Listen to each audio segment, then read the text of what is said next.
What are the things we value most about our modern world?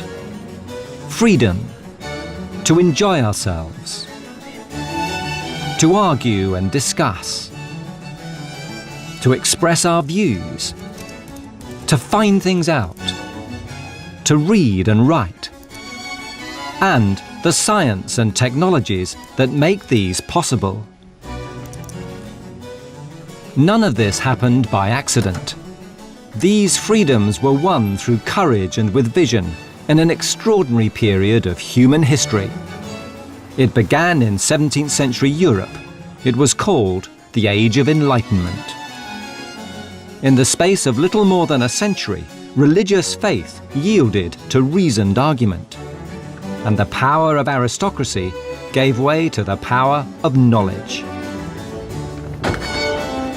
But it was a hard-won battle against the fierce opposition of a powerful church and ruthless monarchs.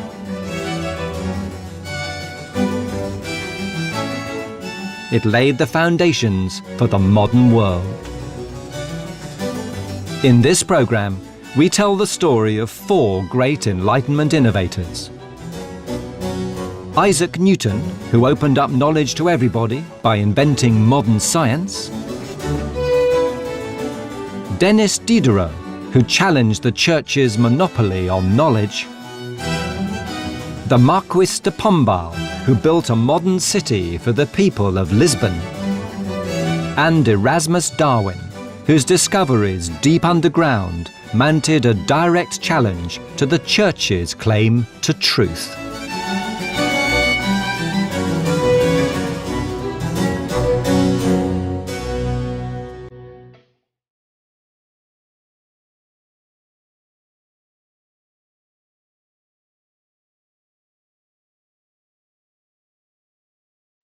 Our story of the Enlightenment begins in England in the late 17th century with Isaac Newton. He was the founder of modern science, which was to become the single greatest challenge to the power of the Church.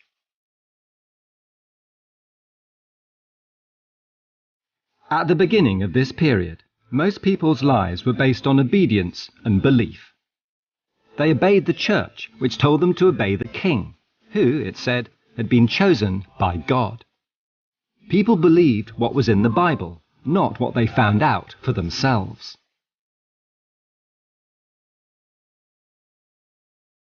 And the Bible said that the earth and everything on it had been made by God only a few thousand years earlier, and that the first humans had been thrown out of paradise for disobeying God's word.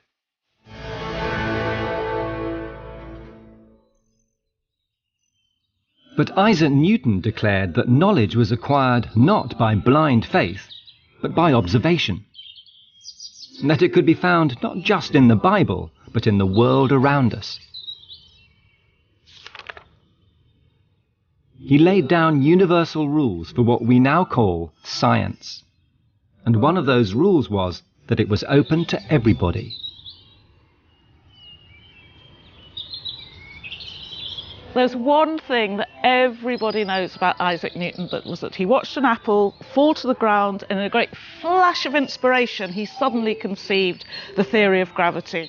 And we can never know if that really happened or not, but what we do know is that shortly before he died, he told the same story to 4 different people. And that suggests that he wanted people to believe that it was true.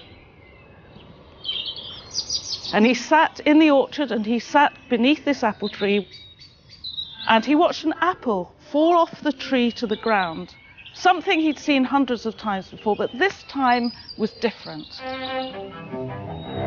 He thought to himself, why is it that the apple always falls down? Why doesn't it go sideways or upwards? Newton's genius was to see things where most people would see nothing. Instead of empty space between the apple and the ground, Newton saw an active force pulling things towards the earth, the force of gravity. Newton said there's one single force, the power of gravity, that makes apples fall off the tree in Woolsthorpe Garden, makes the moon go round the earth, and makes the earth go round the sun.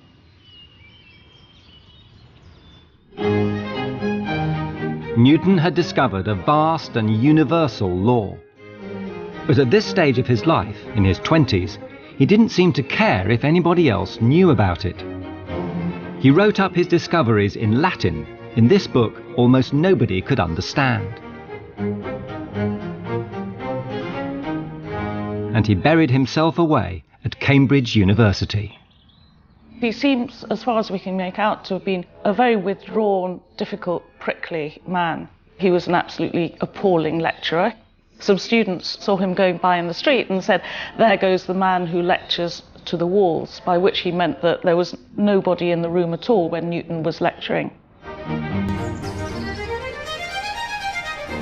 But Newton's discovery that what happened in nature followed invisible rules, and that those rules operated everywhere, was too powerful to be hidden in a book.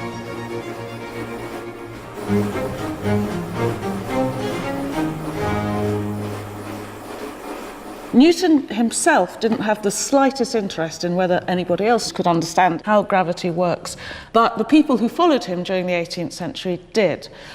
And one of the ways of explaining this was instruments like this one in front of me, this orrery. The sun is in the middle, and then there's the 5 planets, and the time it takes them in this machine to go around the sun is exactly the same proportions of time as they do up in the heavens.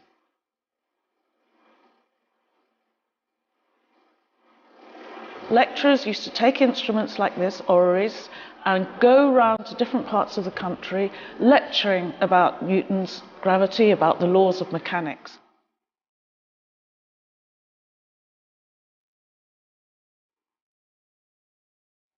These demonstrations even became the subject of paintings. This painting is quite literally the Enlightenment in a nutshell. There's a mixed group of people here, men, women and children. And they're all gathered around this apparatus to witness the workings of the solar system. There is a green drape in the top corner drawn away from a shelf of books, revealing written knowledge, the Word. And the tension in the Enlightenment period itself is beautifully played out by the contrast of light and dark. On the one hand, light, which reveals truth, reveals knowledge. On the other hand, the very deep shadow of darkness. And there's a mystery about this darkness. It conceals. It doesn't quite tell us everything that we need to know about the world in which we live.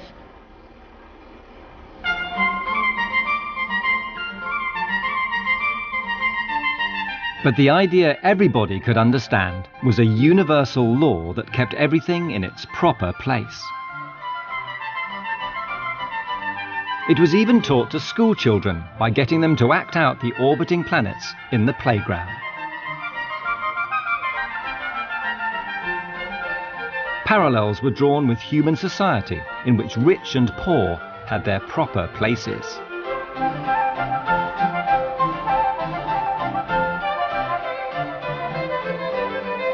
Like most people at the time, Newton, who was deeply religious, believed that God had set the planets in motion, and that the whole universe was eternal and changeless. Even though his ideas were not found in the Bible, the Church endorsed this apparent proof of God's wisdom.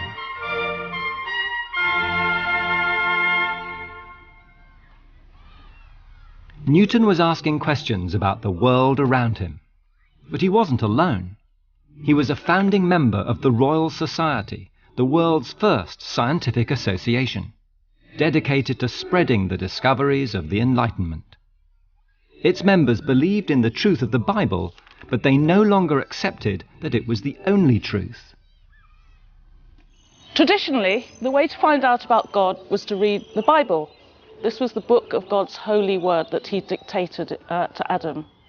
But Newton and his contemporaries said there's a second book that we can learn from, the book of nature, and God has written that book in a different alphabet, and our job is to learn how to read that alphabet. And it was this book of nature that Newton and his contemporaries started to explore. Using new, more powerful microscopes and telescopes that they designed themselves, these men were opening up an entirely new dimension to the world.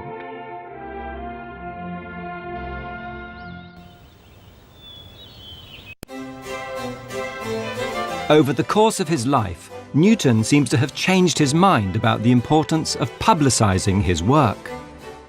His other great experiment is remembered not just for what he found out, but for what he did with the discovery.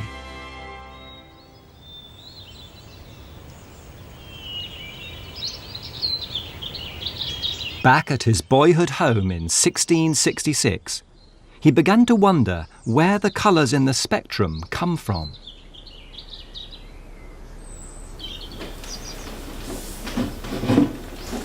Every year a fair came to Stourbridge in Cambridge, and one year Isaac Newton went along and he bought a prism.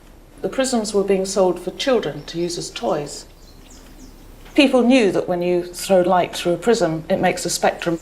But Newton wanted to do something different. He wanted to know if the colours were already in the light or were put there by the prism. He made his room completely dark. He just had a little teeny ray of sunlight coming through, and he passed the ray of light through the prism and produced the rainbow on the opposite wall, a spectrum. He then isolated the red light from that spectrum and passed it through a second prism, and the light coming out was still red. He'd proved that the colours came not from the prism, but the light itself. But that wasn't what mattered most. Newton had performed his experiment using a child's toy, something anybody could buy. And having done the experiment, Newton made this sketch of it. So this is Newton's original sketch. And then this diagram was published in English in his book, The Optics. In the past, you had to be a very specialised scholar in order to understand what was in the Bible or what was in some esoteric Latin text.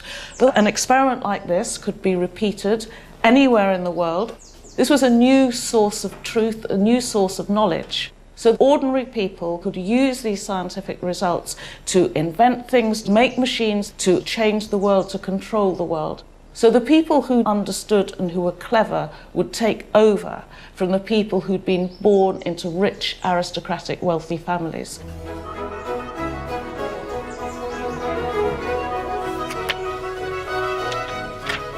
So one of the very, very important things about the Enlightenment, as symbolised by experiments like this, is it's not just about what knowledge was gained, it's about who controls the knowledge. Newton had established for the first time the scientific method, how all science is carried out to this day. That experiments must be published and must be able to be repeated anywhere in the world. 70 years later, the discoveries of science were to mount a direct and fundamental challenge to the Church's authority.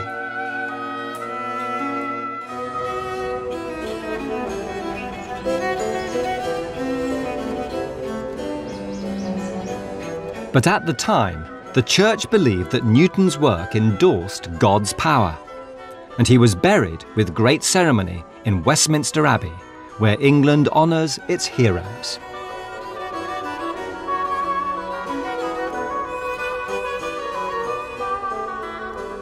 Newton's funeral was thronged with admirers, including this man, Voltaire. He was the most fearless and prolific thinker and writer in France, a country which at the time brutally repressed any freedom of thought or expression. Il a traversé tout le siècle des Lumières comme un véritable météore. Et c'est aussi et surtout l'homme qui a inventé la figure de l'intellectuel, c'est-à-dire de l'écrivain engagé dans tous les combats de son temps pour défendre la veuve, l'orphelin et toutes les victimes des crimes et horreurs judiciaires perpétrés par des régimes autoritaires. Voltaire's crusades forced him to spend most of his life in exile, which is why he was in England. Newton's state funeral impressed him deeply. In France, only aristocrats were honoured in this way, and scientific investigation was strictly controlled by an intolerant Catholic Church. Le plus grand combat de Voltaire, c'est incontestablement le combat pour la tolérance, et en particulier pour la tolérance religieuse. Il était horrifié par le fanatisme qui sévissait à son époque, et ce qu'il a trouvé en Angleterre, c'est un climat de tolérance religieuse où les différentes chapelles, les différentes confessions pouvaient coexister sans conflit, sans guerre.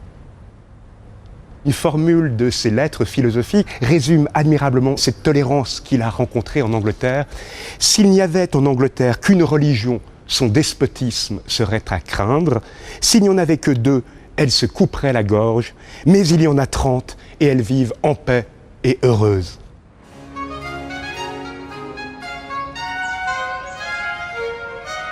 And this was only one of the freedoms Voltaire found in England. 40 years earlier, Britain's absolute monarchy had been forced by its people to concede some elements of democracy and political representation. Depuis le Bill of Rights de 1689, la séparation des pouvoirs exécutifs, législatifs et judiciaires était consacrée en Angleterre. The king's powers were limited by parliament, judges and civil servants. Le roi ne pouvait lever d'impôts, édicter de lois, ni faire la guerre sans un vote du Parlement.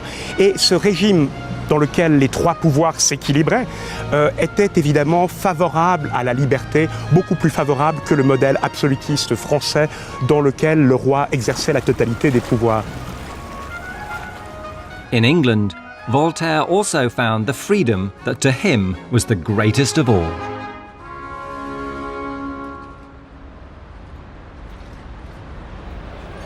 De toutes les autres libertés, Voltaire l'a bien vu, la meilleure arme que l'esprit ait contre la tyrannie, c'est la plume.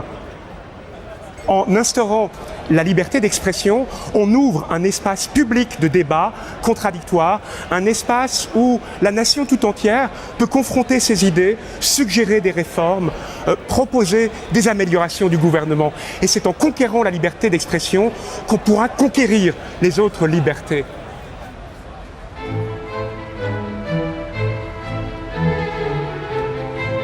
Voltaire dedicated the rest of his life to the crusade for freedom of speech and of the pen, in 20,000 letters and dozens of novels and plays. But all of this could only be dreamed of in the France of Voltaire's day. Here, subversive ideas about equality, liberty and freedom of speech had to be exchanged behind closed doors, in salons like the one shown here, where the bust of Voltaire, as usual still in exile, was honoured with pride of place. Frankreich im 18. Jahrhundert war das, was wir heute ein repressives Regime nennen würden. Und tatsächlich Menschen, die etwas diskutieren wollten, die Ideen diskutieren wollten, die vom Staat nicht sanktioniert waren, mussten zu so einem Ort kommen wie diesem, zu einem Salon. Voltaire hat seine Karriere in so einem Salon begonnen und dort haben sie neue Ideen, Ideen von einer unglaublichen Radikalität diskutiert und entworfen und haben tatsächlich eine ganz neue Weltordnung geplant. Despite its repressive laws, Paris was becoming a prosperous and exciting city, a magnet for ambitious young men from the provinces, hoping to succeed by their wits. One of them was this man, Denis Diderot. Unlike Voltaire, Diderot wasn't a member of the aristocratic elite. His great work was France's first encyclopedia, the engine of the Enlightenment.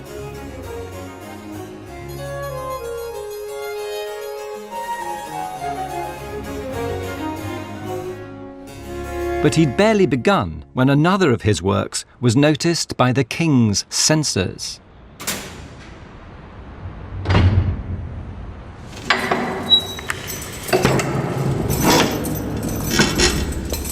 1749 fand sich Diderot in einer Zelle im Château de Vincennes, vielleicht in dieser.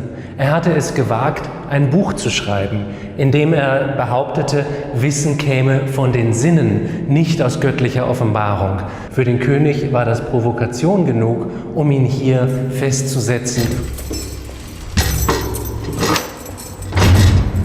Obwohl Diderot im Hochsommer festgenommen wurde, brachte ihm sein Kerkermeister jeden Tag 2 Kerzen.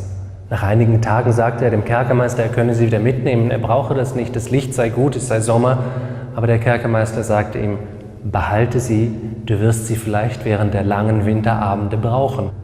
Erst da wurde ihm klar, dass er hier vielleicht saß für Monate, Jahre, je nachdem, wie lange der König ihn behalten wollte.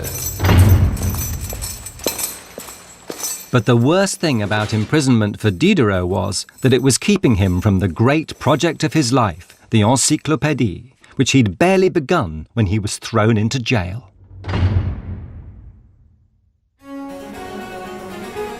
His idea was to bring together the finest minds of the day and produce a series of books that would include not only philosophy and ideas, but also craft and trade skills, explained in every detail.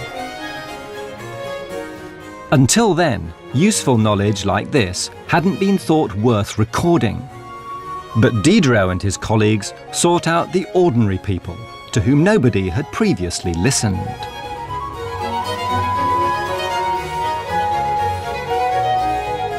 Die Behandlung der handwerklichen Tätigkeiten selbst war ein Programm der Enzyklopädie. Es hat die Handwerke sehr aufgewertet in einer Zeit, in der eigentlich nur Aristokraten einen Wert hatten. Und das kommt natürlich auch daher, Diderot kam aus Langres, also eigentlich aus der Provinz, aus der Champagne. Und da war sein Vater ein Messerschmied, der hat Klingen geschmiedet und war sehr gut in seinem Beruf, wollte eigentlich auch, dass sein Sohn ihm nachfolgt. Aber er hat es eine Woche lang probiert und er hat es wirklich nicht gewollt und er hat es wirklich nicht gekonnt. Aber er war stolz auf seinen Vater. Er war stolz auf das Handwerk, er war stolz darauf, dass jemand etwas mit seinen Händen produzierte. Und das ist natürlich auch genau das Gegenteil von den Priestern und Aristokraten, die Frankreich tatsächlich beherrschten. Even imprisonment didn't discourage Diderot as he planned his Encyclopédie, nor did it tone down his radical intentions. But he realized it would outrage the authorities, especially the church. Sie durften nicht zu subversiv sein. Man muss sich erinnern, damals wurden Menschen nicht nur eingesperrt für das, was sie sagten, sie wurden tatsächlich auch noch hingerichtet, manchmal wahnsinnig grausam hingerichtet. With the stakes this high, Diderot had to be ingenious in outwitting the censors. Hier zum Beispiel ist das Système de Connaissance, also eigentlich das System des ganzen Wissens. Und wenn Sie sich das ansehen, dann sehen Sie, ganz oben ist die Theologie. Das haben die Zensoren sicherlich gemocht. But right below religion is black magic. Even the sequence of entries in his Encyclopédie held hidden meaning. His world had no place for belief in any god at all. He hid his attacks on the church throughout the whole work, even in a system of cross-references, like one which links the Eucharist with cannibalism. His wit and daring attracted friends as well as enemies, and luckily for Diderot, they included the king's mistress, Madame de Pompadour. She was even painted with her own copy of the Encyclopédie. With such friends in high places, after 3 months in prison, Diderot was released.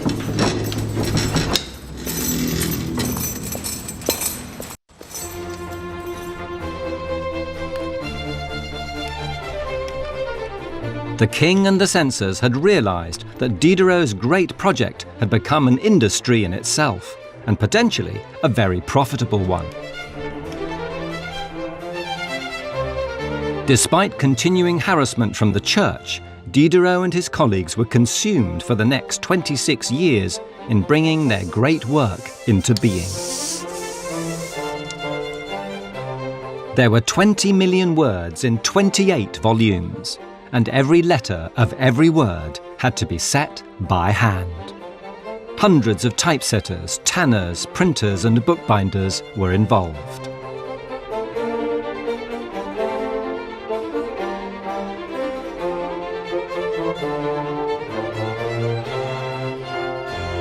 Diderot hatte einen hohen Preis bezahlt für seine Arbeit an der Enzyklopädie. Er war 3 Monate eingesperrt gewesen, aber in 1751 konnte er sie endlich in seinen Händen halten. Da war der Tome Premier und es war ein gigantischer Erfolg. Und tatsächlich einerseits seine Inhaftierung und andererseits die Enzyklopädie selbst machten ihn zu einem berühmten Mann, erreichten also das, was er wollte. Er bekam einen Brief von Voltaire, der ihm gratulierte, der ihn den modernen Sokrates nannte. Diderot's vast enterprise finally achieved his ambition, bringing respect and recognition to ordinary people.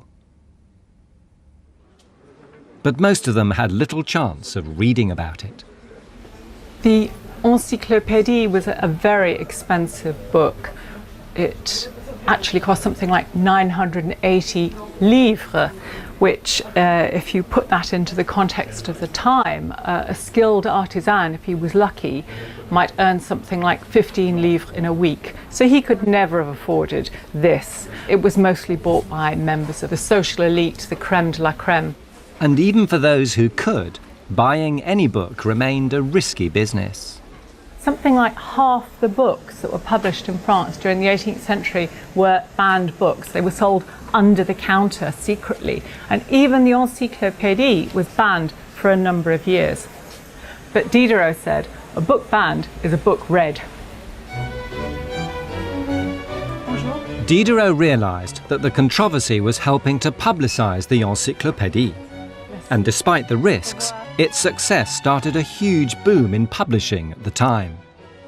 The excitement of access to ideas, to information, to the wider world consumed society at all levels, as even ordinary people learned to read. Diderot's great dream of giving all knowledge to the world was becoming reality.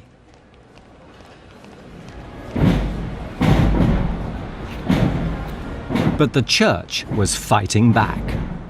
Its supreme leader, the Pope, condemned the Encyclopédie and ordered it burned.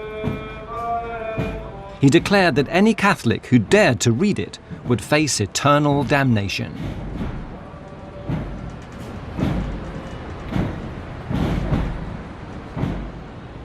Nowhere was the fight between Enlightenment and religion harder than in Portugal.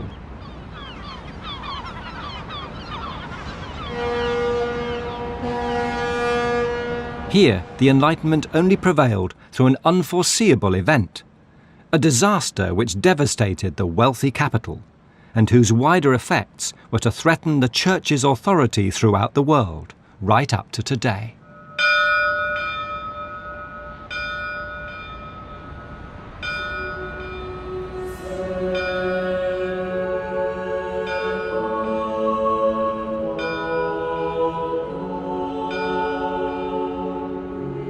In the mid-18th century, Portugal was still the most religious place in Europe. Enlightenment ideas were barely known here. Even more than in France, the Catholic Church was in control.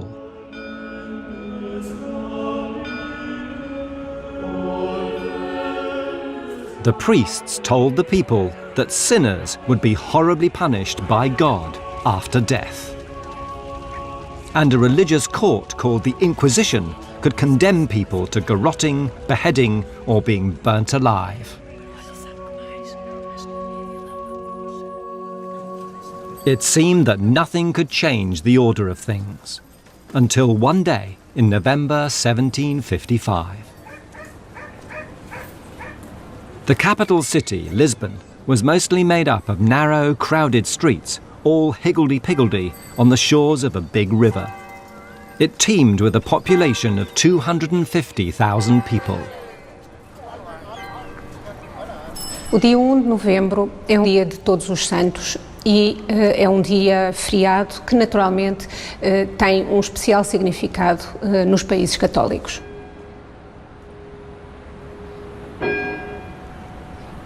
Portanto, no dia 1 de novembro de 1755, de manhã, toda a população de Lisboa acorria naturalmente às inúmeras igrejas e espaços religiosos.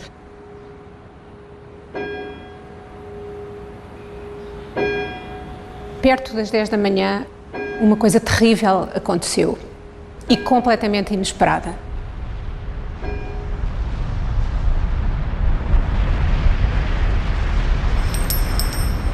Ouviu-se um barulho tremendo e de repente as pessoas perceberam que a cidade estava a ruir à volta delas. Lisbon was being struck by a massive earthquake. E o terremoto atingiu uma escala de cerca de 9.1 na escala de Richter, desabou sobre Lisboa e, naturalmente, teve efeitos de uma destruição e de uma violência muitíssimo grandes. As the city collapsed around them, some managed to escape the churches, only to be crushed in the streets by other falling buildings. Those who survived fled for their lives towards the river, only to see a huge tsunami bearing down on them. They drowned where they were. Then a wildfire swept through the city, adding to the carnage. Tens of thousands of people died that day. The people of Lisbon had done what the priests told them to. They had gone to church, they had prayed, but dreadful punishment had rained down on them anyway. They wanted to know why. A Igreja dificilmente encontrava uma explicação lógica para que um Deus bom e omnipotente tivesse permitido que esta catástrofe acontecesse em Lisboa. Mas, efetivamente, a única coisa que a Igreja acabou por poder dizer era aconselhar as pessoas a rezar a Deus, a um Deus que tinha causado esta catástrofe. One priest in particular rallied the people to repent, telling them that God had sent the earthquake, fire and tsunami as punishment for their sinfulness. Gabriel Malagrida era padre jesuíta de origem italiana que se tinha já destacado e tinha adquirido uma espécie de estatuto místico como pregador na cidade de Lisboa. As suas pregações eram particularmente importantes e ouvidas com muita atenção. E convidava as pessoas apenas a rezar e não a ajudarem nos esforços de reconstrução da cidade. But there were no churches to pray in. Most of them had been destroyed too. The earthquake also destroyed the faith of people hundreds of miles away. The Church's inability to explain any of this sent shockwaves all over Europe.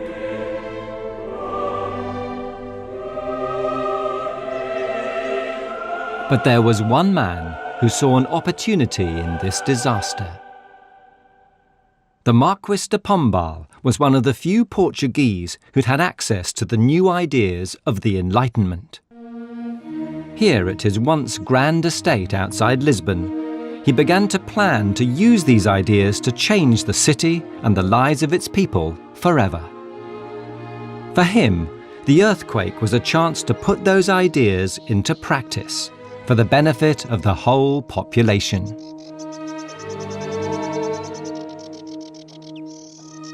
O Marquês de Pombal foi uma figura especial no nosso século XVIII. Tinha sido ministro plenipotenciário, portanto embaixador, primeiro em Londres e depois em Viena da Áustria, e essa experiência nessas duas capitais, num momento em que justamente a sociedade europeia estava a mudar, deu-lhe uma visão diferente daquilo que podia ser o futuro para Portugal. Pombal wanted not just to rebuild the city, but to reinvent it. He had a vision of doing in stone and tile what Diderot had done in print, to bring the ordinary people into the Enlightenment and reduce the privilege of church and aristocracy. Pombal was the king's right-hand man, not an atheist like Diderot, nor a commoner like Newton. His plan was to use the king's power to get access to the church's wealth, not for himself, but for the people. But he faced a formidable challenge. The church and the king monopolized the power here, and the wealth from Portugal's huge empire.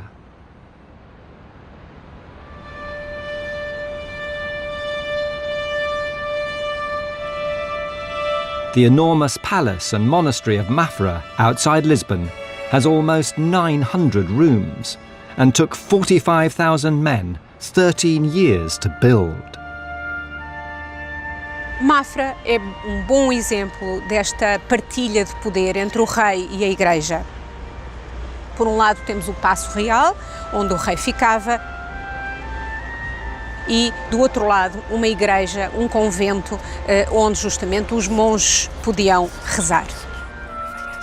The monks also told the people to pray and what to pray for.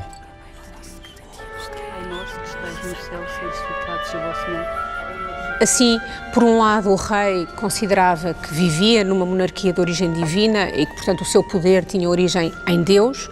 Por outro lado, a Igreja garantia uma solução de proximidade relativamente às populações e que o povo obedecia a essa autoridade. The monks who lived here enjoyed every luxury. Ate off tables made from rare hardwoods cut by slaves, and walked on marble floors. Far from Lisbon, their monastery was untouched by the earthquake. Meanwhile, the people, always poor, were now homeless and starving. Pombal needed money to feed and house them. He persuaded the king that funding the rebuilding and modernizing of Lisbon would earn real loyalty from his people. He also realized that the skills he needed to build it were already at hand. The proof was in this aqueduct that brought fresh water from 60 kilometers away and stored it for the city. And it had withstood the earthquake. Foi graças às suas águas que foi possível acorrer a duas necessidades imediatas. Foi possível prover às necessidades de água potável e também para combater o fogo que, como vimos, graçou por Lisboa e destruiu uma grande parte da cidade. To Pombal, the aqueduct represented Newton's science put to practical use to provide a better life for the people. Pombal realized he could use the same skills to rebuild Lisbon. He'd replace the chaotic randomness of the old city with the geometric lines of classical architecture and incorporate the latest technologies. A new sewage system channeled away waste that had once flowed down the streets. The first ever anti-seismic structures protected against future earthquakes. And the urgent need to rehouse the homeless was answered by the world's first standardized building components. Every window, frame and balcony the same, so they could be made in quantity. He gave the city to the people of Lisbon for their own, a beautiful public place that belonged not to the church or the aristocracy, but to them.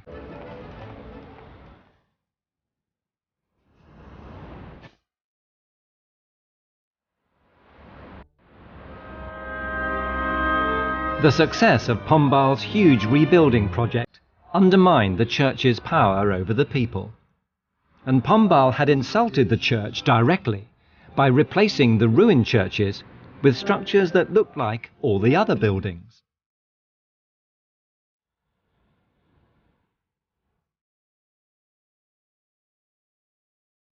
The church's leaders were outraged, and the Jesuit Gabriel Malagrida became the rallying point for their opposition to Malagrida embarked on a campaign of furious propaganda against Pombal, writing pamphlets and sending scores of letters to powerful Catholics all over Europe, including the church's ultimate leader,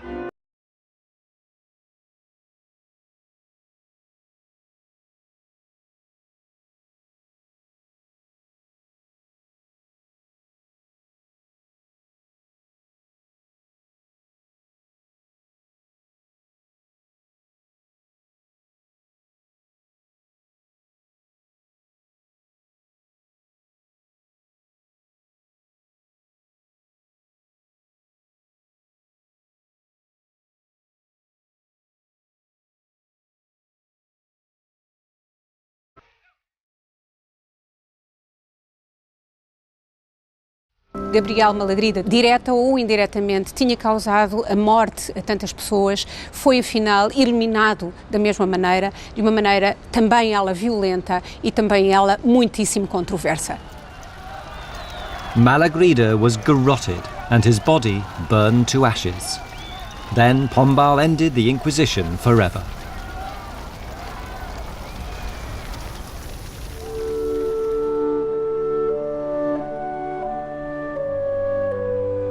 Now, Pombal was finally able to bring to Portugal the wisdom of the Enlightenment.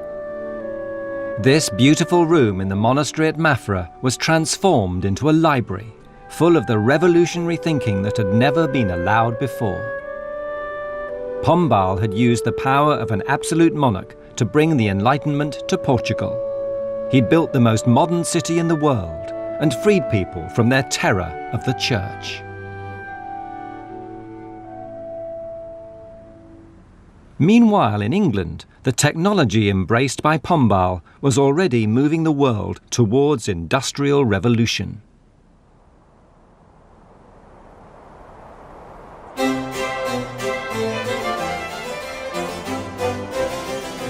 It began here in the centre of England, in Derbyshire, where the hills concealed a unique treasure trove of the valuable minerals needed for industry, and fast-flowing rivers provided power.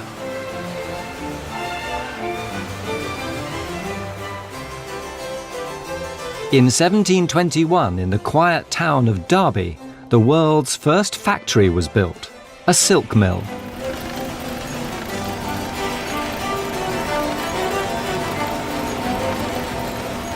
Mass production in factories would make it possible for anybody to become rich. The Enlightenment triumph of meritocracy over aristocracy was already well underway. Erasmus Darwin, grandfather of Charles Darwin, was right at the heart of it. Born 4 years after Newton's death, he was a doctor, poet, philosopher, and inventor. Darwin's wide-ranging interests would inspire him to mount the Enlightenment's ultimate challenge to the authority of the Church.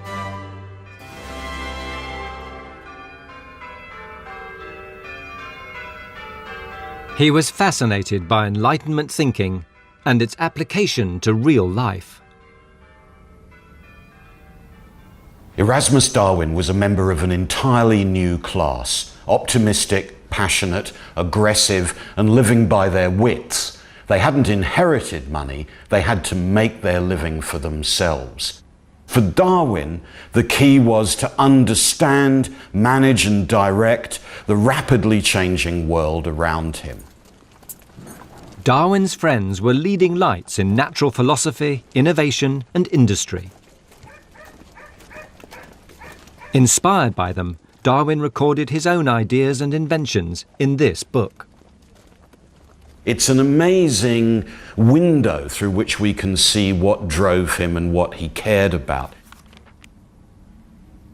These are some drawings that Darwin made of the new weaving machines which completely transformed the English textile industry. He isn't just recording what he sees, he's also trying to work out ways of making them more efficient. Here we have a new kind of toilet, one which, as Darwin notes, won't be annoying because it won't smell. For Darwin, as for Pombal, Enlightenment thinking was fundamentally about progress. For Darwin and his closest allies, what was happening in Britain promised everything. A massive improvement in welfare, in population, and above all, I think, in the contentment and happiness of the people.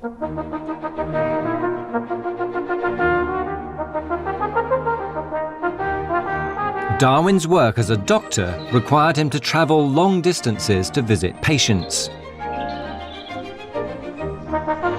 And on one of these journeys, his contacts in industry gave him the chance to make his greatest discovery.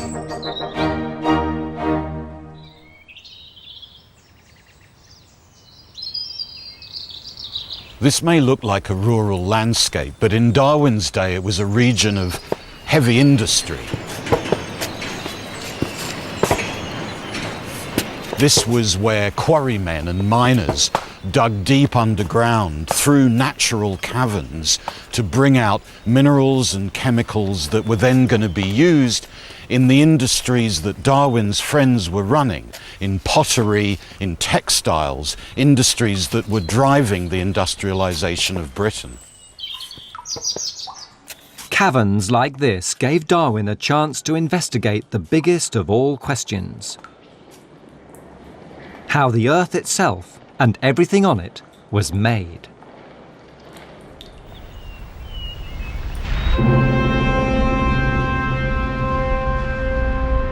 The Lisbon earthquake and a series of volcanic eruptions after it, including this one at Vesuvius in Italy, had started a worldwide controversy over the Bible's account of creation. If the Church's most important story wasn't true, then its entire claim to authority was in doubt. And Darwin, a religious skeptic, seized on his chance to gather evidence for himself. To get into this deep cavern, he had to be lowered on a rope down a shaft, a perilous enterprise.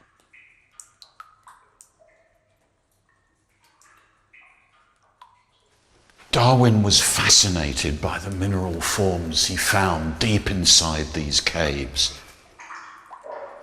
But what interested him the most were the chemical processes that must be producing them. Limestone, heat, water, a kind of laboratory of nature. And then Darwin discovered something even more amazing, because here, in the walls of the cavern, were fossilized shells that looked exactly like creatures that live at the bottom of the sea. And that posed Darwin a great question. How could these creatures have ended up here, deep beneath the Earth's surface?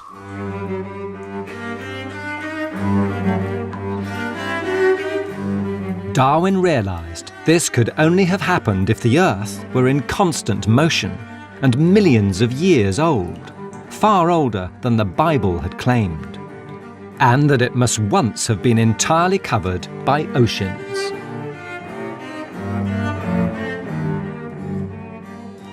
But Darwin was interested not just in how the creatures had got here, but how they and all life had begun. Another of his scientific observations gave him the next piece of the puzzle. This is Darwin's own microscope, itself a new piece of apparatus in the 18th century. And Darwin noticed something quite extraordinary. By looking at small dead insects beneath a slide, he saw bacteria multiplying, something which had never been seen before. It was multiplying without any outside help, and it seemed as though life was making itself. If life could come about in a warm room, thought Darwin, it could also have happened in the warm oceans. Darwin put all this together with his belief that things constantly change for the better and wrote an explosive theory of the origins of all life. 70 years before the famous work of his grandson, Charles Darwin.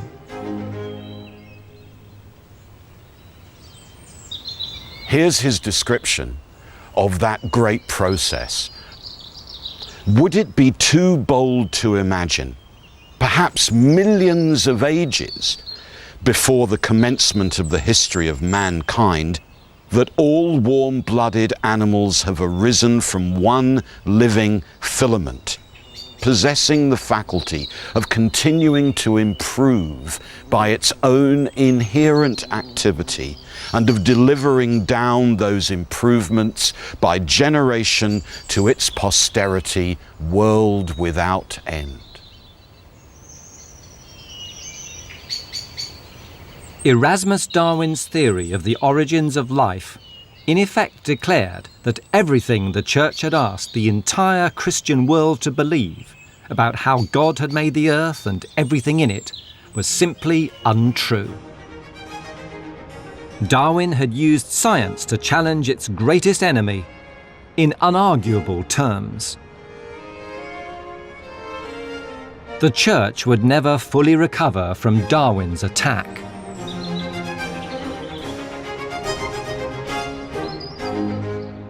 From Newton to Darwin, science was displacing God from an active role in the universe and moving man towards the centre.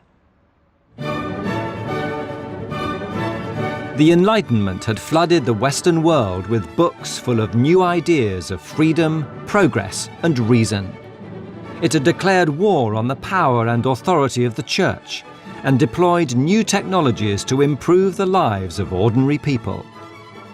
But absolute monarchies and rich elites were still in control. The next programme will tell the stories of three men who tried to change the societies in which they lived by putting Enlightenment ideas into practice. Through their efforts, the organisation of government, the rights of individuals, and the structure of society itself would be changed forever.